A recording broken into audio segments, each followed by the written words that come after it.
War on drugs Khongsang ki manung sa nangarang cycle police ki akhan batim mamana miyoi amadage ganja kilogram so marifuga gram nifu mari amasung opium gram nifu mari fagat pangam krai police agi fangba pawngi matungina akang naba pawmo fangwadage Kangpokpi district police ki SP Amrita Sinha gi midyang makhada cycle police ki team mamana cycle police station ki manung sa na Govazang lungtin khulda leiwa asan bayum amada thibum gi thabak sa thake maduda manung mapan faun uba polythene bag ni yomba gani bag tara da haplaga lotun thamlamba apunba ganja kilogram sahum marifuga gram nifu marigi polamadu phagat pangam ke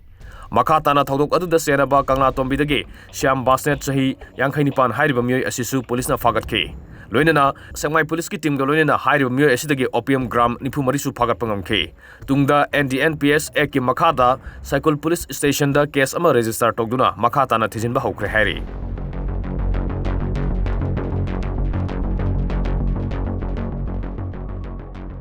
Security ki apun ba khutpu amana sathakiba operation amada ngarang aina tingkraba lalobuluf UNLF ki active member ma phagat pangam krai Assam Rifles ki maike digi fongdor kibada akaknaba pawma fangwadagi IGAR South ki minyang makada Khopum Battalion Assam Rifles amasung Manipur Police ki apun ba khutpu amana Bisnupur District ki manung sanba yumnam khunok da thi buhumba ki thabak sathake maduda lalobuluf asige active member asi phagat pangam kibani tungda makhata ba thabak paikhanaba faraba UNLF ki active member adu Nambol Police Station da sinakre hairi